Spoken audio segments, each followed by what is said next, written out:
we have done nothing in the 111th Congress to improve the supply side of hydrocarbons that we need every day in the economy. We use 20 million barrels of oil every day, Elliot.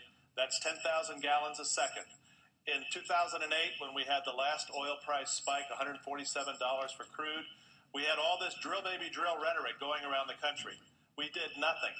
We have had an anti-hydrocarbon administration that has proven by their actions that they would rather work on wind and solar and biofuels. That's where the federal money is going. And just let the oil industry, the coal industry, let them drift or hold them back, which is what they're doing now. Now, John, I want to take the conversation first to the overseas impact, something you have written about. And let's look. We have a graphic. Let's put it up on the screen here about U.S. consumption versus worldwide consumption. And I think it is important that the public understand that foreign consumption has been going way, way up while U.S. consumption has not been. And so that foreign markets in China in particular are driving this pricing. Can you explain what that is doing in the marketplace? We have never produced in the world more than 85 million barrels a day. The global system just has not been able to produce more than that. Meanwhile, China, you're absolutely right. There are more than 30 million new cars on the road in China in just the last 2 years. Over the next 2 years, there will be another 30 million cars on the roads of China. And it's India, it's Malaysia, it's the whole Asian growth syndrome, which is spiking oil demand unprecedented. By 2012, we're going to need about 90 million barrels a day to meet daily global demand. We're stuck at 85, and in the U.S., we're actually going to be in decline because of the moratorium in the Gulf of Mexico. So global demand drives the crude oil price. Crude oil price drives the gasoline price in the United States.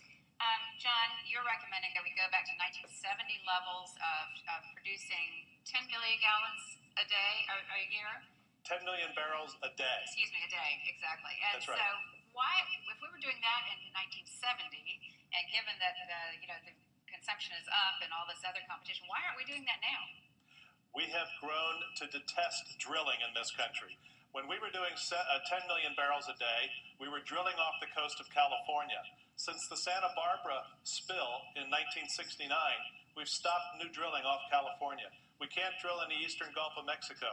The president said in March of this past year that we should be drilling off the East Coast and off the Eastern Gulf. He's rescinded that. The Secretary of the Interior announced on December 1st that he would postpone the next 5-year plan for drilling leases from 2012 to 2017. That basically says this administration is punting on new drilling off our coasts between now and the rest of the time they're in office if they get a second term. And $5 gasoline, I think, is going to go in the face of them getting a second term because they haven't done anything about it in the meantime. What do you think it's going to take getting gasoline prices up to $5 a gallon for something to happen? And what could happen when the prices reach that high? Americans are not going to be very eager to embrace that price. I think they will be frustrated and they will be angry. The fact that it's an election year, the American people could say, the people in office haven't done their job. They haven't delivered affordable energy. I said to candidate Obama in 2007, to him directly, if you don't provide more hydrocarbons in the period of 2009 to 2012, you will not like the gas price, which you will be running against when you go up for re-election in 2012. John, you have been a big proponent of increasing hydrocarbon capacity, but you also believe that we're supportive of the cap and trade, in other words, imposing some sort of taxation on carbon production. Why is that? And you're the rare executive who embraced that, rare oil executive who embraced that. Explain that, and where do we go now in that department? I think if you're going to be producing hydrocarbons, you need to be responsible for the total cost, which is not just the economic cost, but the social cost as well. I believe that there is technology available to dramatically capture the carbon emissions that come from coal, gas, and oil. Let's use that technology to create wealth. A cap and trade system can create wealth for this nation. It's not just cap and tax. The cap and tax people are looking at Waxman-Markey, which was basically a cap and tax bill, because they did not follow the pattern that the United States Climate Action Partnership put together.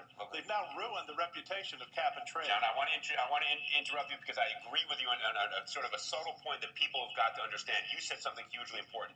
Capture the total cost to society of what you're producing. Economists call this an externality. You're saying put on that tax, but then you want to use it, I gather from what you're saying, to create clean coal with the sequestration of the carbon and the natural gas. You want to use that tax to create alternative clean energies, even if they're carbon-based. Is that how I understand you? Absolutely. We need a 21st century energy system to replace the old, aging 20th century energy system. Let's use technology to its fullest advantage. To be able to continue to produce coal in responsible ways, to burn that coal through pulverization and gasification. The gasification of the coal with carbon capture and sequestration puts a whole another 100-year life on the availability of clean coal, affordable electricity for the nation. The same thing.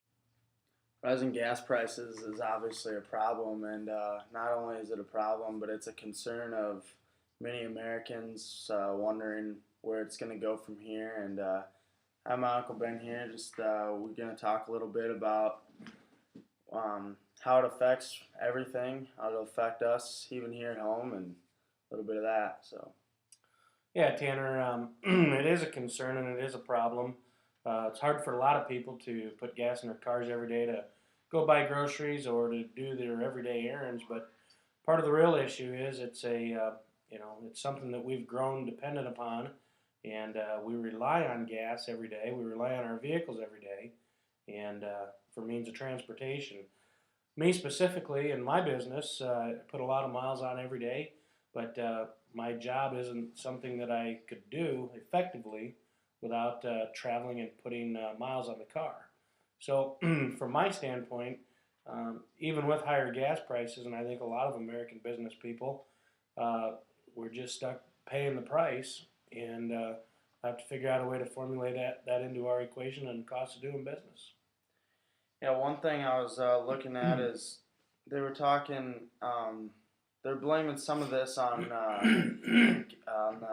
war and that type of thing going on with Libya, but I was also reading that investors out in Wall Street are going out and investing millions and millions of dollars worth of gasoline right now while it's still cheap.